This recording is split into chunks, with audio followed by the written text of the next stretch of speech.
السلام عليكم ورحمة الله. طبعا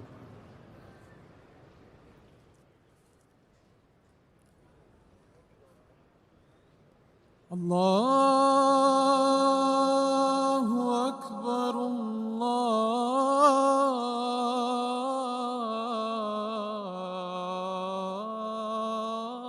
الله أكبر الله أكبر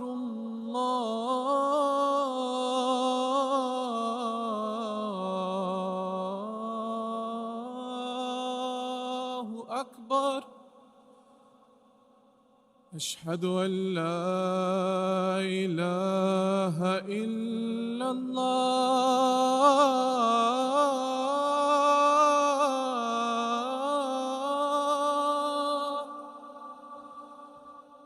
أشهد أن لا إله إلا الله.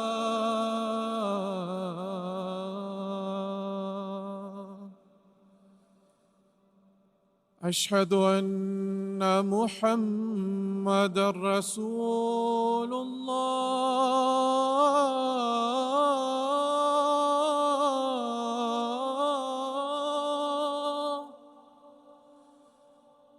أشهد أن محمدًا رسول الله.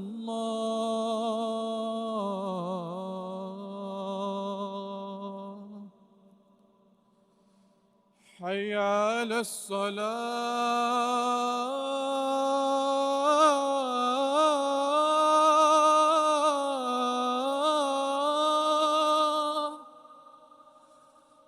حي على الصلاة.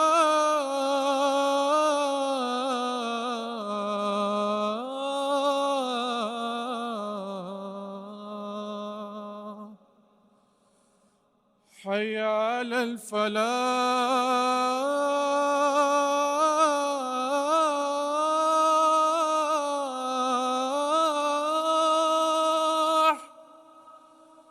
حي على الفلاح.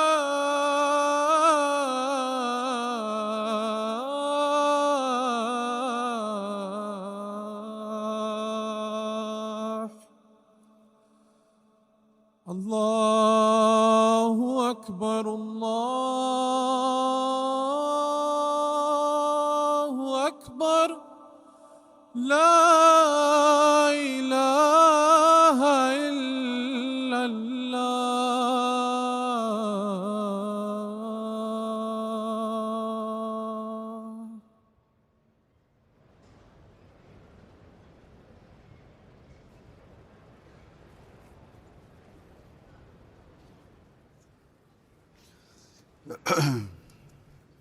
السلام عليكم ورحمة الله.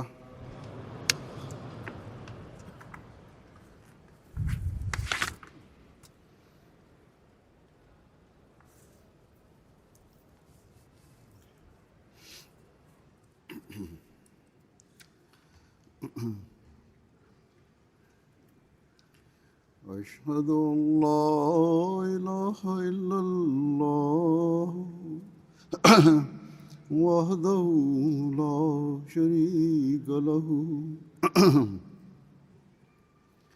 وأشهد أن محمدًا عبده ورسوله. أما بعد فأعوذ بالله من الشيطان الرجيم. بسم الله الرحمن الرحيم. الحمد لله رب العالمين. الرحمن الرحيم. مالك يوم الدين. إياك نعبد وإياك نستعين. اهدنا الصراط المستقيم. صراط الذين أنعمت عليهم غير المغضوب عليهم ولا الضالين. இன்று அஹ்மதியா ஜமாத் ஜெர்மனியின் ஆண்டு மாநாடு 4 வருட கட்டுப்பாடுகளுக்கு பிறகு விரிவான அளவில் நடக்கின்றது. மாநாட்டில் கலந்து கொள்ளும் அனைவரையும் அல்லாஹ் மாநாட்டின் குறிக்கோளை பெறக்கூடியவர்களாக ஆக்குவானாக. அல்லாஹ் நம்மை மீண்டும் ஒன்று கூடுவதற்கான வாய்ப்பை தந்துள்ளான். ஆகவே ஒருவர் மற்றவரை சந்தித்து கொள்ளலாம், சில சபைகளை கூட்டலாம். இது போதும் என்று மகிழ்ச்சி அடைந்து விடக்கூடாது. மாறாக ஹஸ்ரத் மசீஹ் மவ்ஊத் அலைஹிஸ்ஸலாத்து வஸ்ஸலாம் அவர்கள் மாநாட்டை நடத்துவது குறித்து நமக்கு கூறியிருப்பது அது மிக பெரும் நோக்கமாகும். மிக வேதனையுடன் அன்னார் அதை வெளிப்படுத்தியும் உள்ளார்கள். அது என்னவென்றால், அன்னாருடைய பையத்தில் இணையக்கூடியவர் மார்க்க அறிவை கற்றுக்கொள்ள வேண்டும், ஆன்மீகத்தில் முன்னேற வேண்டும், அல்லாஹ்வுடனான தொடர்பிலும் நேசத்திலும் முன்னேற வேண்டும், பெருமானார் ஸல்லல்லாஹு அலைஹி வஸல்லம் அவர்களை முழுமையாக பின்பற்றக்கூடியவர்களாக ஆக வேண்டும், பெருமானார் ஸல்லல்லாஹு அலைஹி வஸல்லம் அவர்களுடன் நேசத்தின் தொடர்பு ஏற்பட வேண்டும், உலக நேசம் தணிந்துவிட வேண்டும், மார்க்கம் முன்னிலைப்படுத்தப்பட வேண்டும் என்பதாகும். ஹஸ்ரத் மசீஹ் மவ்ஊத் அலைஹிஸ்ஸலாத்து வஸ்ஸலாம் அவர்கள் ஒரு சந்தர்ப்பத்தில் கூறினார்கள், இந்த எளியவனிடம் பைய செய்து இந்த இயக்கத்தில் நுழைந்த அனைத்து தூயவர்களுக்கும் தெரியப்படுத்துவது என்னவென்றால், பைய செய்வதன் நோக்கம் யாதெனில் உலக நேசம் தணிந்துவிட வேண்டும், மேலும் பரிவு காட்டும் தம் எஜமானனாகிய இறைவன் மற்றும் ஏற்றுக்கொள்ளப்பட்ட தூதர் ஸல்லல்லாஹு அலைஹி வஸல்லம் ஆகியோரின் நேசம் மிகைத்துவிட வேண்டும் என்பதாகும். ஆகவே ஹஸ்ரத் மசீஹ் மவ்ஊத் அலைஹிஸ்ஸலாத்து வஸ்ஸலாம் அவர்களின் பையத்தில் வரக்கூடியவர்களின் முதல் முயற்சியாக இருக்க வேண்டியது என்னவென்றால், எவர்களிடத்தில் அல்லாஹ் மற்றும் அவனது தூதர் ஸல்லல்லாஹு அலைஹி வஸல்லம் அவர்களின் நேசம் மிகைத்து விட்டதோ அந்த தூய மக்களுடன் இணையக்கூடியவர்களாக இருக்க வேண்டும். மேலும் நம்முடைய ஒவ்வொரு சொல் மற்றும் செயலிலிருந்து அது வெளிப்பட்டு கொண்டிருக்கவும் வேண்டும். இவ்வருடம் ஜெர்மனிய அஹ்மதியா ஜமாத்தில் அல்லது அஹ்மதியா ஜமாத் ஜெர்மனியில் நிலை பெற்று 100 வருடங்கள் ஆகிவிட்டன. நாம் இவ்வருடம் இங்கு ஜமாத் ஏற்படுத்தப்பட்டு 100 வருடங்கள் முழுமையடைந்து விட்டதன் காரணமாக மாநாடு நடத்துகிறோம். அது ஜமாத் உருவாகி 100 வருடங்கள் ஆனதன் மாநாடு ஆகும் என்று ஜெர்மன் ஜமாத்தினர்கள் மிகவும் உற்சாகமாகவும் மகிழ்ச்சியாகவும் உள்ளனர். பலர் மகிழ்ச்சியை வெளிப்படுத்தவும் செய்கின்றனர். இன்றிலிருந்து 100 வருடங்களுக்கு முன்பு அல்லாஹ் ஹஸ்ரத் மசீஹ் மவ்ஊத் அலைஹிஸ்ஸலாத்து வஸ்ஸலாம் அவர்கள் மூலமாக இஸ்லாத்தின் அழகிய தூது செய்தியை இந்த நாட்டில் கொண்டு சேர்த்தான் என்பது நிச்சயமாக மகிழ்ச்சியான விஷயம்தான். இன்னும் கூறுவதென்றால், ஹஸ்ரத் மசீஹ் மவ்ஊத் அலைஹிஸ்ஸலாத்து வஸ்ஸலாம் அவர்களின் வாழ்நாளிலேயே இங்கு தூது செய்தி வந்தடைந்து விட்டது. எனவே தூது செய்தி வந்தடைந்து 100 வருடங்களை விடவும் அதிகமான காலகட்டம் ஆகிவிட்டது. இந்த 100 வருடத்தில் நாம் எதை பெற்றோம், நாம் நமது ஈமானை எந்த அளவு பாதுகாத்தோம் என்பதையும் இத்துடன் பார்க்க வேண்டும், சிந்திக்க வேண்டும். ஜமாத் இங்கு ஆரம்பிக்கப்பட்ட போது சிலரே இருந்தார்கள். பிறகு பாகிஸ்தானின் சூழ்நிலை மாறியது, உலகின் சூழ்நிலை மாறியது. எனவே பல அகமதிகள் இந்த நாட்டிற்கு வந்து குடிகொண்டு விட்டனர். அவர்கள் இங்கு எதற்காக வந்தார்கள் என்றால், அவர்கள் அகமதிகளாக இருந்தனர் என்பதற்காக. அகமதியாக இருந்ததன் காரணமாக தம் நாட்டில் அல்லாஹ் மற்றும் அவனது தூதர் ஸல்லல்லாஹு அலைஹி வஸல்லம் அவர்களின் போதனைகளின்படி செயல்படவும் பகிரங்கமாக அதை வெளிப்படுத்தவும் அவர்கள் மீது கட்டுப்பாடுகள் விதிக்கப்பட்டன. ஆனால் இங்கு வந்த பிறகு அவர்கள் பகிரங்கமாக தம் மார்க்கத்தின்படி செயல்பட அவர்களுக்கு மார்க்க சுதந்திரம் கிடைத்தது. எனவே ஹஸ்ரத் மசீஹ் மவ்ஊத் அலைஹிஸ்ஸலாத்து வஸ்ஸலாம் அவர்கள் தம் ஜமாத்தில் எதிர்பார்த்த அந்த மாற்றங்களை அவர்கள் தம் நிலைகளில் உருவாக்கி அவற்றில் நிலைத்திருக்க அவர்கள் ஒரு குறிப்பான உழைப்புடன் முயற்சிக்க வேண்டும். நாம் அந்த முயற்சியை மேற்கொண்டோமா என்றும், ஹஸ்ரத் மசீஹ் மவ்ஊத் அலைஹிஸ்ஸலாத்து வஸ்ஸலாம் அவர்கள் விரும்பியது போல் அந்த களப்பற்றவர்களுடன் இணைவதற்கு நாம் நமது ஆன்மீக நிலைகளை மேம்படுத்தியவாறு நம் பிள்ளைகளையும் மார்க்கத்துடன் இணைத்து வைப்பதற்கு குறிப்பான முயற்சிகளை நாம் செய்தோமா என்று பார்க்க வேண்டும். அவ்வாறு செய்துள்ளோம் என்றால் 100 வருடங்கள் பூர்த்தியானதற்காக நாம் செய்யும் நன்றி செலுத்துதலாக அது இருக்கும். ஓர் அகமதியிடம் இதுதான் எதிர்பார்க்கப்படுகின்றது. அவ்வாறு நாம் செய்யவில்லை என்றால் உலக சடங்கு சம்பிரதாயங்களைப் போன்று 100 வருடங்கள் பூர்த்தியானதற்கு மகிழ்ச்சி அடைவது பயனற்றதாகும். ஹஸ்ரத் மசீஹ் அலைஹிஸ்ஸலாத்து வஸ்ஸலாம் அவர்கள் பல்வேறு இடங்களில் தம் பையத்தில் வரக்கூடியவர்களுக்கு தமக்குள் தூய புரட்சிகரமான மாற்றங்களை உருவாக்குவதற்கு செயல் திட்டங்களை வழங்கியுள்ளார்கள், அறிவுரைகளை கூறியுள்ளார்கள். அன்னாருடைய பையத்தில் வந்த அந்த களப்பற்ற மக்களுடன் நாம் உண்மையான முறையில் இணைந்துள்ளோம் என்றால் பிறகு நாம் எல்லா நேரமும் அவற்றை அசை போட்டுக் கொண்டே இருக்க வேண்டும். ஹஸ்ரத் மசீஹ் மவ்ஊத் அலைஹிஸ்ஸலாத்து வஸ்ஸலாம் அவர்களின் பையத்தில் வந்த நோக்கத்தை எந்த அளவு நாம் நிறைவேற்றுகிறோம் என்று நமது சொல் மற்றும் செயலை அதனுடன் ஒப்பிட்டு கொண்டே இருக்க வேண்டும். முன்னேற்றமடைந்த இந்த உலகிற்கு வந்த பிறகு நாம் நமது இந்த குறிக்கோளை மறந்துவிட்டோமா என்றும் உலகின் பொலிவுகள் நமது பையத்தின் குறிக்கோளை மறக்கடிக்கக்கூடியவர்களாக நம்மை ஆக்கிவிட்டனவா என்று நாம் சிந்தித்துக் கொண்டே இருக்க வேண்டும். அவ்வாறு மறந்துவிடச் செய்து விட்டது என்றால் இந்த நூற்றாண்டு கொண்டாட்டம் பயனற்றதாகும்.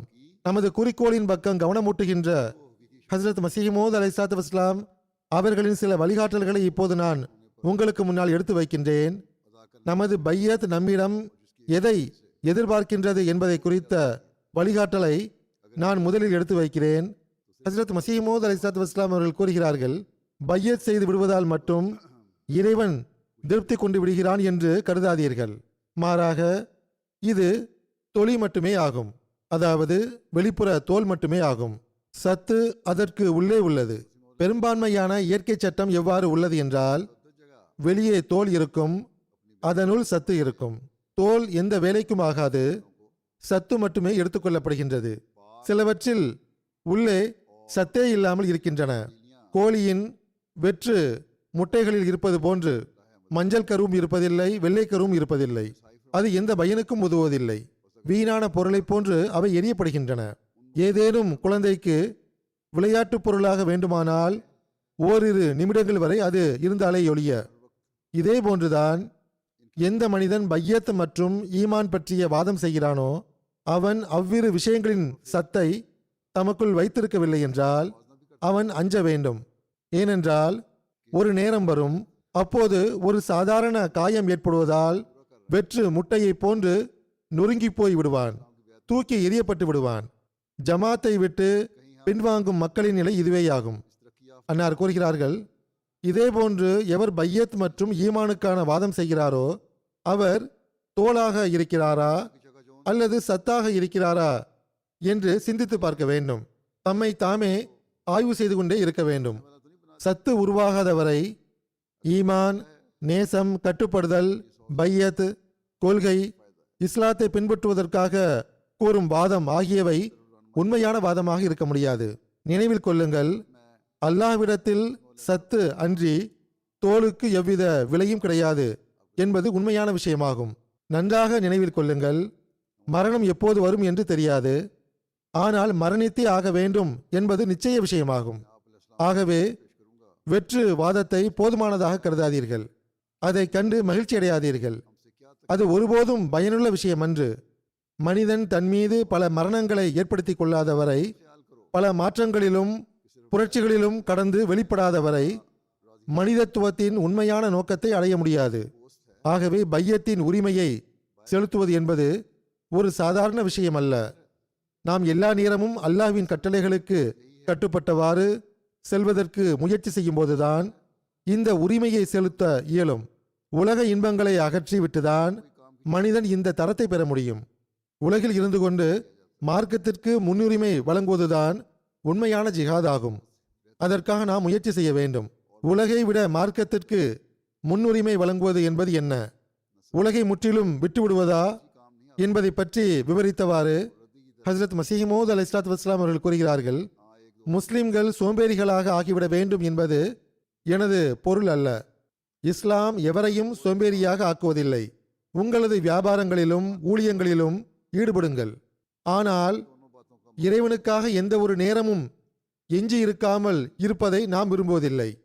ஆம், வியாபாரத்தின் போது வியாபாரம் செய்யுங்கள். அந்த வியாபாரமும் அவர்களின் இறைவணக்கத்தின் தன்மையை மேற்கொள்வதற்காக அந்த வியாபாரத்தின் போது அல்லாஹ்வின் அச்சத்தை கருத்தில் கொள்ளுங்கள். தொழுகைகளின் நேரத்தில் தொழுகைகளை விட்டுவிடாதீர்கள். எல்லா விவகாரங்களிலும் மார்க்கத்தை முன்னிலைப்படுத்துங்கள். உலகம் குறிக்கோளாக இருக்க வேண்டாம், உண்மையான நோக்கமாக மார்க்கம் இருக்கட்டும். பிறகு உலக வேலைகளும் மார்க்கமாகவே ஆகிவிடும்.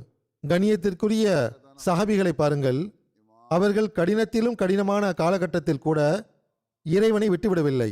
போர்கள் மற்றும் வாள்கள் வீசப்படும் போது அது எந்த அளவு அபாயகரமான நேரமாக இருக்கும் என்றால் அதை கற்பனை செய்து பார்த்தால் கூட மனிதன் பதற்றமடைந்து விடுகின்றான். அது ஆக்ரோஷம் மற்றும் கோபத்தின் நேரமாக இருக்கின்றது. அவ்வாறான நேரத்தில் கூட அவர்கள் இறைவனை விட்டு கவனமற்றவர்களாக இருக்கவில்லை, தொழுகைகளை விட்டுவிடவில்லை. மாறாக துவாக்களினால் பயன் பெற்றார்கள். பொதுவாக எல்லா வகையிலும் அழுத்தம் கொடுக்கிறார்கள், பெரும் சொற்பொழிவுகளை நிகழ்த்துகிறார்கள், முஸ்லிம்கள் முன்னேற்றம் அடைவார்கள் என்று மாநாடுகளை நடத்துகிறார்கள். ஆனால் இறைவனை விட்டு எந்த அளவுக்கு கவனமற்றவர்களாக இருக்கிறார்கள் என்றால் மறந்தும் கூட அவன் பக்கம் கவனம் செலுத்துவதில்லை என்பது இப்போது துரதிருஷ்டவசமான விஷயமாகும். இது பொதுவான முஸ்லிம்களின் நிலையாகும். இவ்வாறான நிலையில் அவர்களின் அனைத்து முயற்சிகளும் உலகிற்காக இருக்கும்போது அந்த முயற்சிகள் பயன் தரக்கூடியதாக அமையும் என்று எவ்வாறு எதிர்பார்ப்பது? நினைவில் கொள்ளுங்கள், லா இலாஹ இல்லல்லாஹ் உள்ளத்தில் ஊடுருவி செல்லாதவரை, இருப்பின் ஒவ்வொரு அணுவிலும் இஸ்லாத்தின் ஒளியும் ஆட்சியும் உருவாகாதவரை ஒருபோதும் முன்னேற்றம் ஏற்பட முடியாது. இது எழுதப்பட்ட விஷயமாகும். மேற்கத்தைய சமுதாயங்கள் முன்னேறுகின்றன என்று நீங்கள் அவற்றின் முன் உதாரணத்தை எடுத்து வைப்பீர்கள் என்றால் அவர்களுடைய விவகாரம் வேறு ஆகும். உங்களுக்கு வேதம் கொடுக்கப்பட்டுள்ளது, உங்கள் மீது சான்று முழுமை செய்யப்பட்டு விட்டது. அவர்களுடைய விவகாரத்திற்காகவும் அவர்கள் பிடிக்கப்படுவதற்காகவும் வேறொரு நாள் உள்ளது. அவர்கள் எவ்வாறு பிடிக்கப்படுவார்கள், எப்போது பிடிக்கப்படுவார்கள் என்பதை பொறுத்தவரை அவர்கள் அல்லாஹ்வுக்கு பதில் கூறுவார்கள். ஆனால் இது நிச்சயமாக நடக்கும். ஒருவேளை மரணத்திற்கு பிறகு அல்லாஹ் அவர்களை பிடிக்கலாம், இவ்வுலகில் பிடிக்காமல் இருக்கலாம். ஆனால் நாம் ஈமானுக்கான வாதம் செய்கிறோம், பிறகு செயல்படவில்லை என்றால் நம்மை பிடிப்பது இவ்வுலகிலேயே ஆரம்பித்து விடலாம். ஆகவே மிகவும் சிந்திக்க வேண்டிய விஷயமாகும். அன்னார் கூறுகிறார்கள், நீங்கள் அல்லாஹ்வின் வேதத்தை விட்டுவிட்டால் உங்களுக்கு இவ்வுலகிலேயே நரகம் உள்ளது. ஏறக்குறைய எல்லா நகரங்களிலும் முஸ்லிம்களின் மேம்பாட்டிற்காக சங்கங்களும் மாநாடுகளும் நடத்தப்படுகின்றன. ஆனால் இஸ்லாத்தின் மீது அனுதாபம் கொண்ட எந்த ஒரு நபரின் நாவிலிருந்தும் திருக்குரானை நமது இமாமாக ஆக்க வேண்டும், அதன்படி செயல்பட வேண்டும் என்ற சொல் வெளிப்படுவது கிடையாது. அவர்கள் கூறுவதெல்லாம் என்னவென்றால், ஆங்கிலத்தை படியுங்கள், காலேஜுகளை கட்டுங்கள், வழக்குரைஞராக ஆகுங்கள் என்பது மட்டுமே ஆகும். இறைவன் மீது நம்பிக்கை இல்லை என்பது இதிலிருந்து தெரிய வருகிறது. திறமையான மருத்துவர் கூட மருந்து வேலை செய்யவில்லை என்றால் 10 நாட்களுக்கு பிறகு தன் மருத்துவத்தை மாற்றிக்கொள்கிறார். அந்த மருத்துவ முறையை விட்டுவிட்டு வேறொரு மருத்துவத்தை ஆரம்பித்து விடுகின்றார். ஆனால் இங்கோ தோல்விக்கு மேல் தோல்வி ஏற்பட்டு கொண்டே இருக்கின்றது. ஆனால் அதை விட்டு திரும்பாமல் உள்ளனர். இறைவன் இல்லை என்றால் அவனை விட்டு விடுவதால் முன்னேறி விடுவார்கள். ஆனால் இறைவன் இருக்கிறான், நிச்சயமாக இருக்கிறான். அவ்வாறு இருக்கும்போது அவனை விட்டுவிட்டு ஒருபோதும் அவர்களால் முன்னேற முடியாது. அவனை அவமதித்துவிட்டு, அவனது வேதத்தை அவமதித்துவிட்டு வெற்றி பெற்று விடலாம், ஒரே சமுதாயமாக ஆகிவிடலாம் என்று விரும்புகின்றனர். ஆனால் அது ஒருபோதும் நடக்காது. முஸ்லிம் அல்லாதவர்களுக்கு திருக்குரானை எரிப்பதற்கு துணிவு எவ்வாறு பிறந்தது? ஏனென்றால் செயல் ரீதியாக நாம் திருக்குரானின் போதனைப்படி அமல் செய்வதை விட்டுவிட்டோம். இதன் காரணமாகத்தான் அவர்களுக்கு துணிவு பிறந்தது. அதனால் நாமும் பாவிகளாக ஆகிவிட்டோம். முஸ்லிம்கள் பாவிகளாக ஆகிவிட்டனர். அன்னார் கூறுகிறார்கள், நமது கருத்து என்னவென்றால், நமது கண்கள் பார்ப்பது என்னவென்றால், முன்னேறுவதற்கு ஒரேயொரு வழிதான் உள்ளது.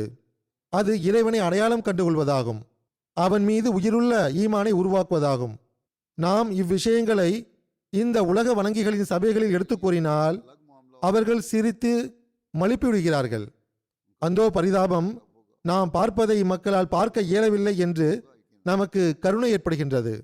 அன்னார் கூறுகிறார்கள், நான் எவ்வாறான கண்கொண்டு பார்க்கிறேன் என்றால், முஸ்லிம்கள் திருக்குரான் படி செயல்படவில்லை என்றால் முஸ்லிம்களுக்கு அழிவு மட்டுமே உள்ளது.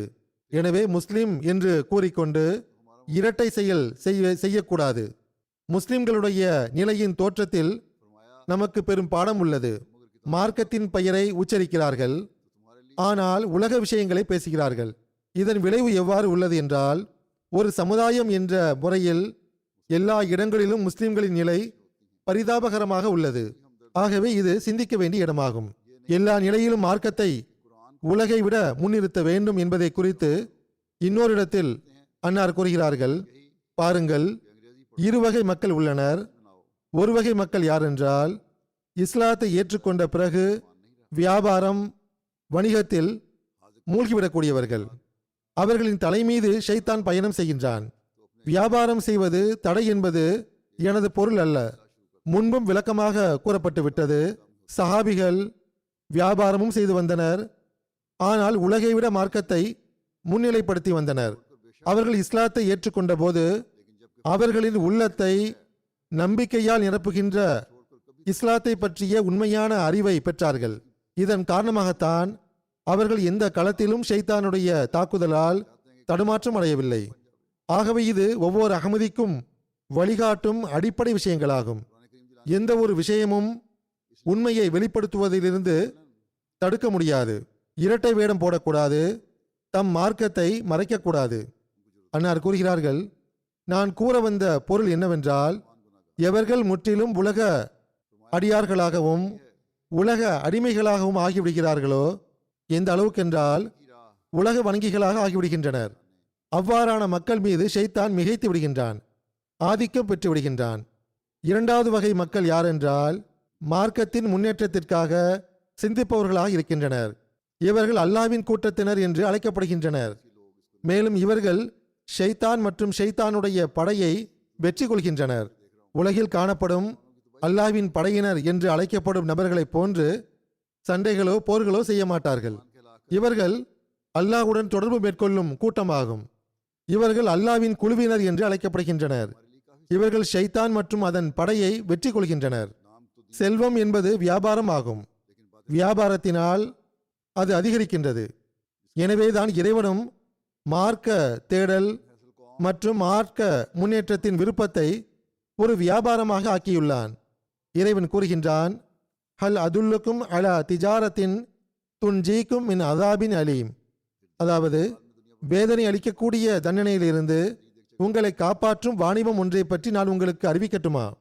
அந்த மார்க்க வாணிபம் என்பது என்ன? அன்னார் கூறுகிறார்கள், மிகவும் சிறந்த வாணிபம் மார்க்கத்தினுடையதாகும். அது வேதனை மிக்க தண்டனையிலிருந்து இரட்சிப்பு வழங்குகின்றது. ஆகவே இறைவனுடைய இந்த சொற்களையே நானும் உங்களுக்கு கூறுகின்றேன். ஹல் அதுல்லுக்கும் அலா திஜாரத்தின் துன்ஜீக்கும் மின் அதாபின் அலீம். எவர்கள் மார்க்க முன்னேற்றம் மற்றும் மார்க்க ஆர்வத்தை குறைத்துக் கொள்வதில்லையோ அவர்கள் மீதே நான் அதிக எதிர்பார்ப்பை வைக்கிறேன். எவர்கள் இந்த ஆர்வத்தை குறைத்துக் கொள்கிறார்களோ அவர்கள் மீது ஷைத்தான் ஆதிக்கம் பெற வாய்ப்புள்ளதாக நான் கருதுகிறேன். எனவே ஒருபோதும் சோம்பேறியாக ஆகக்கூடாது. ஞானம் அதிகரிப்பதற்காக ஒவ்வொரு விஷயத்திலும் எது புரியவில்லையோ அதை கேட்டு தெரிந்து கொள்ள வேண்டும். கேள்வி கேட்பது ஹராம் அல்ல. மறுக்கின்ற நிலையிலும் வினவ வேண்டும். அறிவில் முன்னேறவும் வினவ வேண்டும். ஏதேனும் விஷயத்தை மறுக்க வேண்டும் என்றாலும் வினவ வேண்டும். கேள்வி கேட்டுத்தான் பாருங்களேன், பதிலை கேட்டு பெறுங்கள். அறிவில் முன்னேறவும் வினவ வேண்டும். எவர் அறிவில் முன்னேற விரும்புகிறாரோ அவர் திருக்குரானை கருத்தூன்றி படிக்க வேண்டியது அவசியமாகும். எங்கு புரியவில்லையோ அங்கு கேட்டு தெரிந்து கொள்ள வேண்டும். சில ஞானங்கள் புரியவில்லை என்றால் பிறரிடம் கேட்டு பயன்பெறுங்கள். திருக்குரான் ஒரு மார்க்க கடலாகும். அதன் அடி ஆழத்தில் பெரும் பெரும் அரிதான மதிப்பு மிகுந்த ரத்தினங்கள் உள்ளன. எனவே மார்க்க ஞானத்தை பெறுவதற்கு திருக்குரானின் வழிகாட்டலை பற்றி பிடிப்பது அவசியமாகும். இந்த குரான் தான் சரியான வழிகாட்டலை வழங்க முடியும். இந்த வழிமுறைதான் உலகை விட மார்க்கத்திற்கு முன்னுரிமை வழங்குவதன் பக்கம் வழிகாட்டுகின்றது. ஆகவே நாம் நம்மை ஆய்வு செய்ய வேண்டும். திருக்குரானை கருத்தூன்றி படிப்பவர்கள் எத்தனை பேர் உள்ளார்கள், அதனை ஓதுபவர்கள் எத்தனை பேர், அதன்படி செயல்படுபவர்கள் எத்தனை பேர் என்று ஆய்வு செய்து பார்க்க வேண்டும். நம்மீது திருக்குரானுடைய பல உபகாரங்கள் உள்ளன. ஆகவே அதை மிகவும் கவனமாக ஓத வேண்டும் என்பதன் பக்கம் கவனமூட்டியவாறு அன்னார் கூறுகிறார்கள், நினைவில் கொள்ளுங்கள், திருக்குரான் முந்தைய வேதங்கள் மீதும் நபிமார்கள் மீதும் பேருபகாரம் செய்துள்ளது. கதை வடிவில் இருந்த அவர்களின் போதனைகளை அறிவு வடிவில் ஆக்கிவிட்டது. நான் உங்களுக்கு உண்மையாகவே கூறிக்கொள்கிறேன், ஒருவர் திருக்குரானை ஓதாதவரை இந்த கதைகளிலிருந்து ரட்சிப்பு பெற முடியாது. ஏனென்றால் இன்னஹு லகவுலுன் ஃபஸ்ல் வமா ஹுவ பில் ஹஸ்ல் என்பது திருக்குரானின் மகிமை மட்டுமே ஆகும். அதாவது நிச்சயமாக இது தீர்ப்பு வழங்கக்கூடியதாகும். இதில் எவ்வித வீண்பேச்சும் இல்லை. இது சமநிலையை கொண்டதாகவும் பாதுகாக்கக்கூடியதாகவும் ஒளியாகவும் குணமளிக்கக்கூடியதாகவும் அருளாகவும் உள்ளது. எவர்கள் திருக்குரானை படித்துவிட்டு அதை கதையாக கருதுகிறார்களோ அவர்கள் திருக்குரானை படிக்கவில்லை என்றே பொருள். மாறாக அதை அவமதித்துள்ளார்கள்.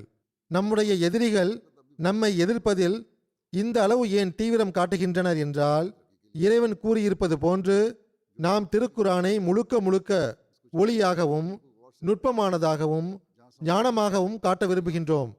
ஆனால் அவர்களோ திருக்குரானை ஒரு சாதாரண கதையை விட அதிக முக்கியத்துவம் வாய்ந்ததாக கருத வேண்டாம் என்று முயற்சி செய்கின்றனர். நம்மால் அதை பொறுத்து கொள்ள இயலாது. திருக்குரான் ஓர் உயிருள்ள ஒளிமிக்க வேதமாகும் என்பதை இறைவன் தன் அருளால் நம்மீது தெளிவாக்கிவிட்டான். எனவே நாம் இந்த எதிர்ப்பை ஏன் பொருட்படுத்த வேண்டும்?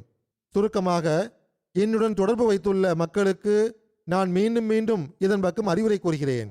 இறைவன் இந்த இயக்கத்தை உண்மையை வெளிப்படுத்துவதற்காக ஏற்படுத்தியுள்ளான், உண்மையை கூறுவதற்காக ஏற்படுத்தியுள்ளான். ஏனென்றால் இதுவன்றி செயல்முறை வாழ்வில் எவ்வித பிரகாசமும் ஒளியும் தோன்ற முடியாது. இறைவன் என்னை இந்த பணிக்காக நியமித்திருப்பது போன்று செயல் ரீதியான உண்மையின் மூலமாக இஸ்லாத்தின் சிறப்பை உலகில் வெளிப்பட வேண்டும் என்று நான் விரும்புகின்றேன். இறைவன் என்னை இந்த பணிக்காக நியமித்திருப்பது போன்று செயல் ரீதியான உண்மையின் மூலமாக இஸ்லாத்தின் சிறப்பு உலகில் வெளிப்பட வேண்டும் என்று நான் விரும்புகின்றேன். எனவே திருக்குரானை அதிகமாக ஓதுங்கள். அதை வெறும் கதையாக கருதாமல் தத்துவமாக கருதி ஓதுங்கள். ஆகவே திருக்குரானை புரிந்து கொள்ள வேண்டியது மிகவும் அவசியமாகும். பல அகமதிகள் கேள்விகள் கேட்கின்றனர். அவர்கள் கவனமாக திருக்குரானை படித்தால் அங்கேயே அவர்களுக்கு அதற்கான பதில்களும் கிடைத்துவிடும். பல்வேறு நிகழ்ச்சிகளில் திருக்குரான் தொடர்பாக பேசப்படும் போது அதை கேட்கக்கூடியவர்கள் தாக்கத்திற்கு உள்ளாகிறார்கள். இஸ்லாத்தின் சிறப்பை ஒத்துக்கொள்கின்றனர். ஆகவே நம்பிக்கையுடன் ஒவ்வொரு அகமதியும் திருக்குரானை பயன்படுத்த வேண்டும். இது நமது தர்பீயத்திற்கு வழிகாட்டியாக இருக்கின்ற அதே வேளையில் அந்நியர்களின் ஆட்சேபனைகளுக்கு பதில் அளிப்பதற்கான ஒரு மிக பெரும் ஆயுதமாகவும் உள்ளது. உலகை விட மார்க்கத்திற்கு முன்னுரிமை அளிப்பவருக்கு அனைத்தையும் விட மிக முக்கியமான விஷயம் என்னவென்றால் இறைவனுடனும் அவருக்கு தொடர்பு ஏற்பட்டுவிட வேண்டும். கட்டளைகள் தெரிந்துவிட்ட பிறகு அந்த கட்டளைகளை கொடுத்தவனுடனும் தொடர்பு ஏற்பட்டுவிட வேண்டும். அதாவது இறைவனுடனும் தொடர்பு ஏற்பட்டுவிட வேண்டும். மேலும் அந்த தொடர்பு இறை வணக்கத்தினால் உருவாகிறது. இஸ்லாத்தில் இறை வணக்கத்திற்கு சிறந்த வழிமுறை தொழுகையாகும். எனவே ஒவ்வொரு அகமதியும் அவருடைய தொழுகையின் நிலை எவ்வாறு உள்ளது என்று ஆய்வு செய்து பார்க்க வேண்டும். நமது இந்த நிலை சீரடைந்து விட்டால், இவ்வாறு அல்லாஹ்வுடன் நமக்கு தொடர்பு ஏற்பட்டு விட்டால், பிறகு நமக்கு உண்மையான மகிழ்ச்சி கிடைக்கும் நிலை வந்துவிடும். ஹஜ்ரத் மஸீஹ் மவ்ஊத் அலைஹிஸ்ஸலாத்து வஸ்ஸலாம் அவர்கள் கூறுகிறார்கள், எனது மார்க்கம் என்னவென்றால் எவருக்கு துன்பத்திலிருந்து தப்பிக்க வேண்டுமோ அவர் மறைமுகமாக இறைவனுடன் சமாதானத்தை ஏற்படுத்தி கொள்ள வேண்டும். மேலும் அவர் தம்மை எந்த அளவுக்கு மாற்றிக்கொள்ள வேண்டும் என்றால் இது நான் அல்ல என்று அவரே அதை உணர வேண்டும். இன்னல்லாஹ லா யுகையிரு மாபி கௌமின் ஹத்தா யுகையிரு மாபி அன்ஃபுசிஹிம் என்று திருக்குரானில் இறைவன் கூறியுள்ளான். அதாவது எந்த சமுதாயத்தினரும் தம் அகநிலையை மாற்றிக்கொள்ளாதவரை அல்லாஹ் ஒருபோதும் அவர்களின் நிலையினை மாற்றுவதில்லை. அன்னார் கூறுகிறார்கள், உண்மையான மார்க்கத்தின் வேர் இறை நம்பிக்கையாகும். உண்மையான முறையில் தூய்மையை மேற்கொள்ள வேண்டும், இறை அச்சம் வேண்டும் என்றே இறை நம்பிக்கை விரும்புகின்றது. இறை அச்சம் உடையவர்களை இறைவன் ஒருபோதும் வீணாக்குவதில்லை. வானத்திலிருந்து அவன் அவருக்கு உதவி செய்கின்றான். அவர்களுக்கு உதவி செய்ய வானவர்கள் இறங்குகிறார்கள். இறை அச்சம் உடையவரிடமிருந்து அற்புதங்கள் வெளிப்படுகின்றன. இதைவிட வேறு என்ன வேண்டும்? மனிதன் இறைவனுடன் முழுமையான தூய்மையை மேற்கொண்டால் அவனுடைய விருப்பமின்மைக்கு காரணமாக இருக்கும் செயல்களையும் நடவடிக்கைகளையும் விட்டுவிட்டால் ஒவ்வொரு வேலைகளும் அருள்களால் முடிவை அடைந்துவிடும் என்று அவர் புரிந்து கொள்ளட்டும். நமது நம்பிக்கையோ வானத்து நடவடிக்கைகள் மீதே உள்ளது. வானத்திலிருந்து வேலை நடந்தால்தான் நடக்குமே தவிர வேறு வழிவகை கிடையாது. இறைவன் ஒருவருக்கு ஆகிவிட்டால் முழு உலகம் தம் எதிர்ப்பால் எதையும் சீர்கெடுக்க இயலாது என்பது உண்மையான விஷயமாகும். எவரை இறைவன் பாதுகாக்க விரும்புகிறானோ அவருக்கு யாராவது தீங்கு விளைவிக்க முடியுமா என்ன? எனவே இறைவன் மீது நம்பிக்கை வைப்பது அவசியமாகும். அந்த நம்பிக்கை எப்படிப்பட்டதாக இருக்க வேண்டும் என்றால் எல்லா பொருட்களை விட்டும் துண்டிக்கப்பட்டதாக இருக்க வேண்டும். காரணிகள் அவசியமானதாகும், ஆனால் காரணிகளின் படைப்பும் இறைவனுடைய கையில்தான் உள்ளது. அவனால் எல்லா காரணிகளையும் படைக்க முடியும். எனவே காரணிகள் மீது நம்பிக்கை வைக்காதீர்கள். தொழுகைகளை பேணி வாருங்கள். தொழுகைகளில் துவாக்கள் கேட்பதை பேணி வாருங்கள். இவ்வாறு இறை நம்பிக்கை உருவாகும். எல்லாவித தடுமாற்றத்தில் இருந்தும் தப்பிக்க வேண்டும். ஒரு புதிய வாழ்வுக்கு அடித்தளமிட வேண்டும். இறைவன் அன்பனாக இருப்பது போன்று எந்த ஓர் அன்பரும் நண்பனாக இருக்க முடியாது என்பதை நினைவில் வைத்திருங்கள். அவன் திருப்தி கொண்டு விட்டால் முழு உலகம் திருப்தி கொண்டுவிடும். அவன் ஒருவர் மீது திருப்தியை வெளிப்படுத்தினால் தலைகீழான காரணியை அவனால் நேராக்கிவிட முடியும். சீர்குலைந்த வேலையும் சரியாகிவிடும். தீங்கு விளைவிப்பதை பயனளிப்பதாக அவன் ஆக்கிவிடுவான். இதுதான் அவனது இறைத்தன்மையாகும். யாருக்காக துவா செய்யப்படுகின்றதோ அவர் தம் சீர்திருத்தத்தில் மூழ்கி இருக்க வேண்டியது அவசியமாகும். இவ்விஷயமும் நினைவில் இருத்த தகுந்ததாகும். துவாவுக்காக கூறுகிறார்கள், துவாவுடன் தம் சீர்திருத்தத்தின் பக்கமும் அவர்கள் மும்முரமாக ஈடுபட்டிருக்க வேண்டும். வேறு வகையில் அவர் இறைவனை கோபப்படுத்தி விட்டார் என்றால் துவாவின் தாக்கத்தை தடுக்கக்கூடியவராக அவரே ஆகிவிடுவார். அழகிய முறையில் காரணிகளிடமிருந்து உதவி கேட்பது பாவமன்று, ஆனால் இறைவனை முன்னிலைப்படுத்த வேண்டும். இறைவனை கோபப்படுத்துகின்ற காரணிகளை மேற்கொள்ளக்கூடாது. தொழுகையில் இன்பம் கிடைக்காதது குறித்தும் அதற்கான சிகிச்சை குறித்தும் எடுத்துரைத்தவாறு அன்னார் கூறுகிறார்கள், தொழுகைகளில் மக்கள் கவனமற்றவர்களாகவும் சோம்பேறித்தனத்தையும் ஏன் காட்டுகிறார்கள் என்றால் அல்லாஹ் தொழுகையினுள் வைத்த இன்பத்தையும் சுவையையும் குறித்து அறியாதவர்களாக அவர்கள் உள்ளனர். மிக பெரும் காரணம் இதுவேயாகும். பிறகு நகரங்களிலும் கிராமங்களிலும் இன்னும் சோம்பேறித்தனமும் கவனமின்மையும் உள்ளது. 1/5 மக்கள் கூட முழு முயற்சியுடனும் உண்மையான நேசத்துடனும் தம் உண்மையான எஜமானனுக்கு முன்னால் சிரம்பணிவதில்லை. அந்த இன்பம் குறித்து அவர்களுக்கு ஏன் தெரியவில்லை, அவர்கள் அந்த இன்பத்தை ஒருபோதும் ஏன் சுவைக்கவில்லை என்ற கேள்வி எழலாம். பிற மதங்களில் இவ்வாறான கட்டளைகள் கிடையாது. நாம் நமது பணிகளில் மூழ்கியிருப்போம். பாங்கு கூறக்கூடியவர் பாங்கு கூறியிருப்பார், அதை கேட்கக்கூட விரும்புவதில்லை. இவ்வாறு நிகழ்ந்திருக்கலாம். பாங்கு கூறப்பட்டு விட்டது, தொழுகைக்காக செல்ல வேண்டும் என அவர்களின் உள்ளம் வேதனைப்படுகிறது. இவர்களின் நிலை மிகவும் பரிதாபகரமானதாக உள்ளது. சிலர் இங்கும் உள்ளனர். அவர்களின் கடைகள் பள்ளிவாசலுக்கு கீழே உள்ளன. ஆனால் அவர்கள் தொழுகைக்காக சென்று நிற்பதில்லை. ஆகவே நான் கூற விரும்புவது என்னவென்றால், இறைவனுடன் மிகவும் வேதனையுடனும் ஆர்வத்துடனும் இந்த துவாவை கேட்க வேண்டும். எவ்வாறு பழங்களுக்கும் பொருட்களுக்கும் பல்வேறு விதமான சுவைகளை வழங்கியிருக்கின்றாயோ அவ்வாறே தொழுகை மற்றும் இறைவணக்கத்தின் சுவையை ஒரு முறை சுவைக்கச் செய்வாயாக என்று இறைவனிடம் துவா கேட்க வேண்டும். உண்டது நினைவில் இருக்கும். பாருங்கள், ஒருவர் அழகிய ஒன்றை ஓர் இன்பத்துடன் பார்க்கிறார்.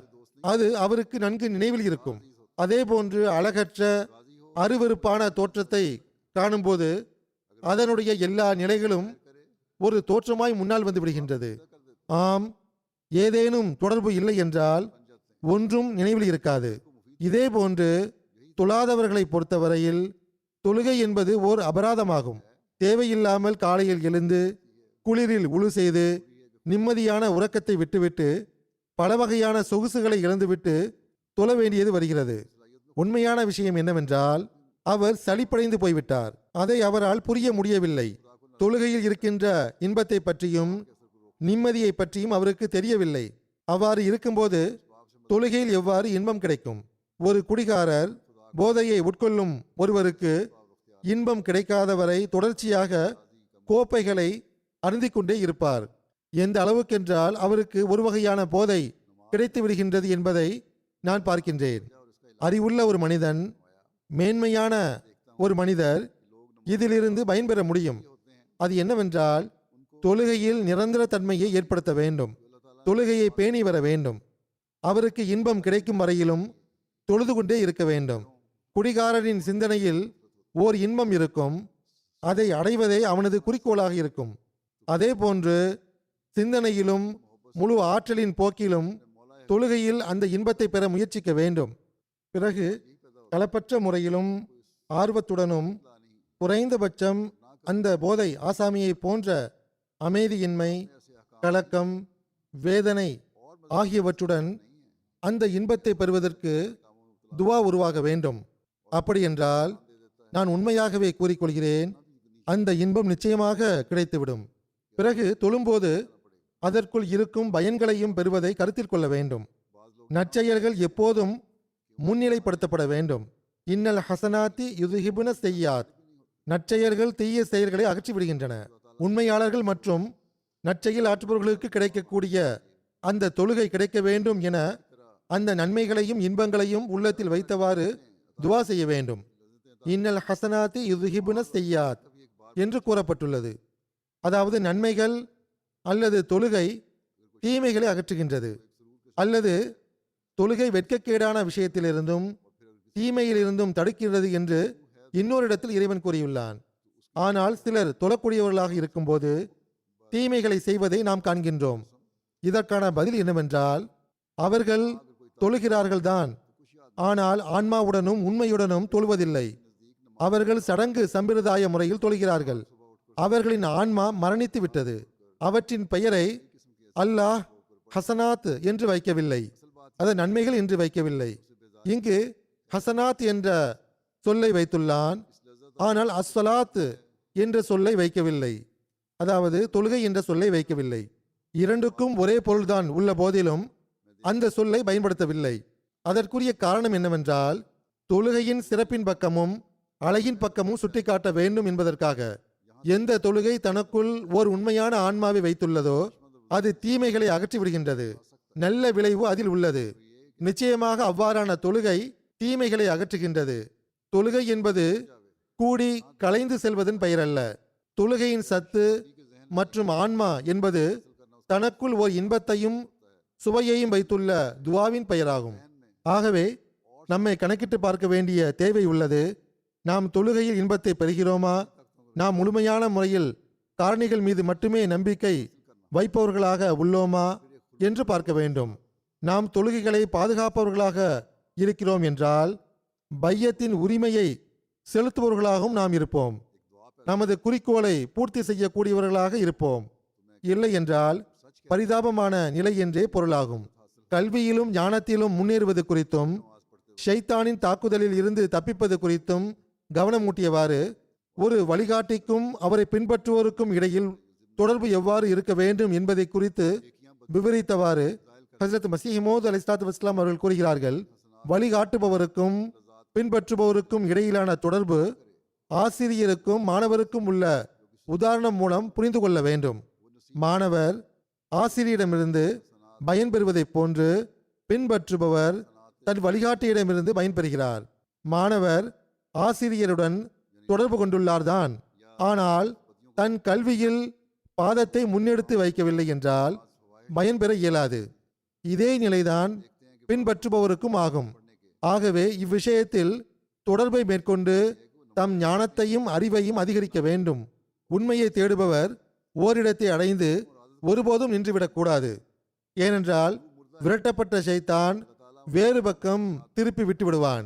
தங்கிவிடும் நீரில் மாசு உருவாகி விடுவதைப் போன்று, ஓடாத நீர் கெட்டுப்போய் விடுவதைப் போன்று, அதில் கிருமிகள் உருவாகி விடுவதைப் போன்று, பல நோய்களுக்கு காரணமாக ஆகிவிடுவது போன்று ஓரிடத்தில் நின்றுவிடும் மனிதரின் நிலை உள்ளது. ஆகவே நமது பாதங்கள் முன்னேறி கொண்டே இருக்க வேண்டும். அன்னார் கூறுகிறார்கள், இதே போன்று நம்பிக்கை கொண்டவர் தம் முன்னேற்றத்திற்காக முயற்சி செய்யவில்லை என்றால் அவர் விழுந்து விடுவார். ஆகவே பாக்கியசாலியின் கடமை என்னவென்றால் அவர் மார்க்கத்தை தேடுவதில் ஈடுபட்டிருக்க வேண்டும். நம்முடைய நபி கரீம் ஸல்லல்லாஹு அலைஹி வஸல்லம் அவர்களை விட மேலான முழுமையடைந்த மனிதர் இவ்வுலகில் கிடையாது. ஆனால் அன்னாருக்கும் கூட ரப்பி ஜித்னி இல்மா என்ற துவா போதிக்கப்பட்டிருந்தது. அவ்வாறு இருக்கும்போது மேற்கொண்டு முன்னேற்றத்தின் தேவையில்லை என்று தம் ஞானத்திலும் அறிவிலும் முழுமையான நம்பிக்கை கொண்டு நின்றுவிடக்கூடியவர் வேறு யார் உள்ளார்? மனிதன் தன் அறிவிலும் ஞானத்திலும் முன்னேறி கொண்டே செல்லும் போது பல விஷயங்கள் தீர்வு காண எஞ்சியுள்ளதை அவன் அறிந்து கொள்வான். யூக்ளிட்டுடைய வடிவவியலை குழந்தைகள் வீணான விஷயமாக கருதுவதைப் போன்று சில விஷயங்கள் ஆரம்ப கண்ணோட்டத்தில் வீணானவையாக கருதப்படுகின்றன. அதாவது ஜியாமெட்ரியின் தோற்றங்கள் உள்ளன, அல்லது விஞ்ஞானிகள் சார்பாக பல்வேறு விதமான வரைபடங்கள் வரையப்படுகின்றன. அதை வெறும் கோடுகளாக குழந்தை கருதுகிறது. இதற்கு எந்த முக்கியத்துவம் இல்லை என்று அது நினைக்கிறது. அன்னார் கூறுகிறார்கள், இவ்வாறான மக்கள் அந்த குழந்தைகளை போன்றவர்கள் ஆவார்கள். இவ்விஷயங்களை முற்றிலும் வீணானவையாக கருதுகின்றனர். ஆனால் இறுதியில் இதே விஷயங்கள் உண்மையின் தோற்றமாக அவர்களுக்கு தென்படும். பெரியவர்களாக ஆனதும் அறிவு வந்ததும் இதில் பல விஷயங்கள் உள்ளனவே என்று தெரிந்துவிடும். ஆகவே தம் நிலையை மாற்றுவதுடன் அறிவை அதிகரிக்கச் செய்வதற்கு எல்லா விஷயங்களையும் முழுமை செய்ய வேண்டியது எந்த அளவு அவசியம் என்று தெரிகிறது. நீங்கள் பல வீணான விஷயங்களை விட்டுவிட்டு இந்த இயக்கத்தை ஒப்புக்கொண்டுள்ளீர்கள். நீங்கள் அது தொடர்பாக முழுமையான அறிவையும் அகப்பார்வையையும் பெறவில்லை என்றால் அதிலிருந்து உங்களுக்கு என்ன பயன் கிடைக்க முடியும்? உங்களது நம்பிக்கையிலும் ஞானத்திலும் ஆற்றல் எவ்வாறு உருவாகும்? பிறகு சின்ன சின்ன விஷயங்களில் சந்தேகமும் ஐயங்களும் பிறக்கும். இறுதியில் பாதம் தடுமாறிவிடும். சிலருடைய ஈமான் தடுமாறுகின்றது. எனவே அவர்கள் அறிவில் முன்னேறுவதில்லை, அல்லது அவர்களது உள்ளம் உருவாக்கிய விளக்கங்களையும் சான்றுகளையும் அவர்கள் கூறுகிறார்கள். ஹஸ்ரத் மஸீஹ் மவ்ஊத் அலைஹிஸ்ஸலாத்து வஸ்ஸலாம் அவர்களின் நூல்களை அவர்கள் படிப்பதில்லை. நாம் மார்க்க அறிவின் பக்கம் கவனம் செலுத்தினால் இறை இருப்பின் மீதுள்ள நம்பிக்கையிலும் நாம் முன்னேற முடியும். இஸ்லாம் மற்றும் அகமதியத்தின் உண்மையின் மீதான நம்பிக்கையிலும் நாம் முன்னேறக்கூடியவர்களாக இருப்போம். நமது பிள்ளைகளின் ஈமானையும் பாதுகாப்பவர்களாக இருப்போம். ஆக இதன் பக்கமும் அதிக கவனம் செலுத்த வேண்டிய தேவை உள்ளது. ஹஸ்ரத் மஸீஹ் மவ்ஊத் அலைஹிஸ்ஸலாத்து வஸ்ஸலாம் அவர்கள் கூறுகிறார்கள், என்னிடம் பைய செய்துள்ளீர்கள் என்றால் என்னை நீதி நெறி தீர்ப்பவராக ஒப்புக்கொள்ளுங்கள். எந்த விஷயத்தை நான் கூறுவேனோ அது இறைவன் மற்றும் ஏற்றுக்கொள்ளப்பட்ட தூதர் ஸல்லல்லாஹு அலைஹி வஸல்லம் அவர்களின் போதனைக்கு ஏற்ப கூறுவேன் என நம்பிக்கை வையுங்கள். அல்லாஹ்வின் குறிப்பான வழிகாட்டலுடன் நான் கூறுவேன் என நம்ப வேண்டும். நீதி நெறியாளரின் தீர்ப்புகளை கண்ணியத்தோடு பார்க்கும் வகையில் உங்களது ஈமானிய நிலையை உருவாக்குங்கள் என்று அன்னார் கூறியுள்ளார்கள். ஹஜ்ரத் மஸீஹ் மவ்ஊத் அலைஹிஸ்ஸலாத்து வஸ்ஸலாம் அவர்கள் கூறுகிறார்கள், எவர் நம்பிக்கை கொள்கிறாரோ அவர் தம் நம்பிக்கையிலிருந்து திட நம்பிக்கை மற்றும் ஞானம் வரை முன்னேற வேண்டும். அவர் யூகத்தில் சிக்கிவிடக்கூடாது. நினைவில் கொள்ளுங்கள், யூகம் என்பது பயன் தரக்கூடியதாக இருப்பதில்லை. தப்பெண்ணங்கள் உருவாகிவிடுகின்றன. இன்ன தன்ன லா யுக்னி மினல் ஹக்கி ஷையா என்று இறைவன் கூறுகின்றான். அதாவது நிச்சயமாக யூகம் உண்மையின் இடத்தில் எந்த பலனும் அளிப்பதில்லை. உண்மை எவ்வாறு இருப்பினும் உண்மைதான். தப்பெண்ணங்கள் உருவாவதால் உண்மை மறைந்துவிட முடியாது. திட நம்பிக்கை என்பது எவ்வாறான விஷயம் என்றால் அது மனிதனை வெற்றியடைய செய்கின்றது. அன்னார் கூறுகிறார்கள், திட நம்பிக்கை இல்லாமல் ஒன்றும் ஆக முடியாது. மனிதன் ஒவ்வொரு விஷயத்திலும் தப்பெண்ணம் கொள்ள ஆரம்பித்தால் ஒரு நொடி கூட உலகில் வாழ முடியாது. ஒவ்வொரு உலக விஷயங்களிலும் நீங்கள் தப்பெண்ணம் கொள்ள ஆரம்பித்தால் அங்கிருந்தே அதற்கான உதாரணத்தையும் காணுங்கள். விஷம் கலந்திருக்கலாம் என்று அவர் தண்ணீர் குடிக்க இயலாது. அழிவை ஏற்படுத்தும் ஏதேனும் பொருள் இருக்கலாம் என்று கடைவீதியின் எந்த பொருளையும் உண்ண முடியாது. பிறகு எவ்வாறு அவர் வாழ முடியும்? இது ஒரு பெரிய உதாரணமாகும். எவர்களுக்கு யூகம் கொள்கின்ற நோய் இருக்குமோ அவர்கள் இவ்வாறு யூகித்து தம் வாழ்வை கடினமாக்கிக் கொள்கின்றனர். இவ்வாறான தப்பெண்ணங்கள் உருவாகிவிடக் கூடாது என்று ஆன்மீக விவகாரங்களிலும் இதை கருத்தில் கொள்ள வேண்டும். இதே போன்றே மனிதன் ஆன்மீக விவகாரங்களில் இருந்து பயன்பெற முடியும். நீங்கள் என் கைகளில் பைய செய்துள்ளீர்கள், என்னை வாக்களிக்கப்பட்ட மசீயாகவும் நீதி நெறி தீர்ப்பவராகவும் ஒப்புக்கொண்டுள்ளீர்கள். இவ்வாறு ஒப்புக்கொண்ட பிறகு என்னுடைய ஏதேனும் தீர்ப்பு அல்லது செயலை கண்டு உள்ளத்தில் ஏதேனும் வருத்தமோ அல்லது வேதனையோ உருவாகும் என்றால் உங்களது ஈமானை பற்றி நீங்கள் சிந்தித்துக் கொள்ளுங்கள். இப்போது இதை நீங்களே சிந்தித்துக் கொள்ளுங்கள். உங்களது உள்ளங்களில் தீர்மானித்துக் கொள்ளுங்கள். எந்த ஈமான் சந்தேகம் மற்றும் ஐயங்களால் நிரம்பி இருக்குமோ அது எந்த ஒரு நல்ல விளைவையும் உருவாக்க இயலாது. வாக்களிக்கப்பட்ட மசீஹ் உண்மையிலேயே நீதிமான் ஆவார் என்று நீங்கள் உண்மை உள்ளத்துடன் ஒப்புக்கொண்டு விட்ட பிறகு அவருடைய தீர்ப்பு மற்றும் செயலுக்கு முன்னால் உங்களது ஆயுதங்களை போட்டுவிடுங்கள். பெருமானார் ஸல்லல்லாஹு அலைஹி வஸல்லம் அவர்களின் தூய விஷயங்களை கண்ணியப்படுத்தக்கூடியவர்களாகவும் மகிமைப்படுத்தக்கூடியவர்களாகவும் ஆவதற்காக நீங்கள் வாக்களிக்கப்பட்ட மசீகின் தீர்ப்புகளை கண்ணியத்தோடு பாருங்கள். பெருமானார் ஸல்லல்லாஹு அலைஹி வஸல்லம் அவர்களின் சாட்சியம் போதுமானதாகும். அவர் உங்களுடைய இமாமாக இருப்பார், அவர் நீதி நெறி தீர்ப்பவராக இருப்பார் என்று பெருமானார் ஸல்லல்லாஹு அலைஹி வஸல்லம் அவர்கள் ஆறுதல் வழங்கியுள்ளார்கள். இதில் ஆறுதல் கிடைக்கவில்லை என்றால் பிறகு எதில் கிடைக்கும்? ஈமானும் உள்ளது, ஆனால் உள்ளத்தின் சில மூலைகளில் தப்பெண்ணங்களும் உள்ளன என்றால் இந்த வழிமுறை ஒருபோதும் நல்லதல்ல. இது ஒருபோதும் அருளுக்குரியதாக இருக்க முடியாது. நான் உண்மையாளன் இல்லை என்றால் பிறகு வேறு உண்மையாளரை தேடிச் செல்ல கிளம்புங்கள். நிச்சயமாக புரிந்து கொள்ளுங்கள், இப்போது வேறு எந்த உண்மையாளரும் கிடைக்க மாட்டார். வேறு எந்த உண்மையாளரும் கிடைக்கவில்லை என்றால் நிச்சயமாக கிடைக்க மாட்டார். வேறு எந்த உண்மையாளரும் கிடைக்கவில்லை என்றால் ஹஜ்ரத் ரசூலுல்லாஹ் ஸல்லல்லாஹு அலைஹி வஸல்லம் அவர்கள் எனக்கு வழங்கிய உரிமையை நான் கேட்கிறேன். எவர்கள் என்னை மறுத்தார்களோ, எவர்கள் என் மீது ஆட்சேபனை செய்கிறார்களோ அவர்கள் என்னை அடையாளம் கண்டு கொள்ளவில்லை. எவர் என்னை ஏற்றுக்கொண்ட பிறகு ஆட்சேபனை செய்கிறாரோ அவர் கண்டுவிட்ட பிறகு குருடராக ஆகிவிட்டார். அவரும் பாக்கியமற்றவர் ஆவார். அசல் விஷயம் என்னவென்றால் சமகாலத்தவராக இருப்பது அந்தஸ்தை குறைத்து விடுகின்றது. எனவேதான் ஹஜ்ரத் ஈசா அலைஹிஸ்ஸலாம் அவர்கள் கூறும்போது நபி தம் ஊரை தவிர வேறு எங்கும் அவமதிக்கப்படுவதில்லை என்று கூறினார்கள். இதிலிருந்து நபிமார்களுக்கு தம் ஊர்க்காரர்களால் எந்தெந்த துன்பங்களையும் இன்னல்களையும் சந்திக்க நேருகிறது என்று தெரிய வருகிறது. இது நபிமார்களுடன் ஒரு நடைமுறையாக தொடர்ந்து வருகிறது. நான் இதை விட்டு தனித்திருப்பது எங்கனம் சாத்தியமாகும்? நபிமார்களுக்கு எதிர்ப்பு தோன்றுகின்றது, நமக்கும் எதிர்ப்பு ஏற்படுகிறது என்றால் அது பெரிய விஷயம் அல்ல. ஆகவே நமது எதிர்ப்பாளர்களிடமிருந்து நாம் எதையெல்லாம் கேட்க நேருகிறதோ அவை மா யஅதீஹிம் மிர் ரசூலின் இல்லா கானூ பிஹி யஸ்தஹ்ஸிஊன் என்ற நடைமுறை கேட்பவே ஆகும். அதாவது அவர்களிடம் எந்த தூதர் வந்தாலும் அவர்கள் அவரை ஏளனமே செய்தனர். அந்தோ பரிதாபம், இவர்கள் தூய எண்ணத்துடன் என்னிடம் வந்தால் இறைவன் எனக்கு வழங்கியதை நான் அவர்களுக்கு காட்டியிருப்பேன். அந்த இறைவன் தானே அவர்கள் மீது தன் அருளை வழங்கியிருப்பான், அவர்களுக்கு புரிய வைத்திருப்பான். ஆனால் அவர்கள் கர்மித்தனம் மற்றும் பொறாமையை கடைபிடித்தனர். இப்போது நான் அவர்களுக்கு எவ்வாறு புரிய வைப்பேன்?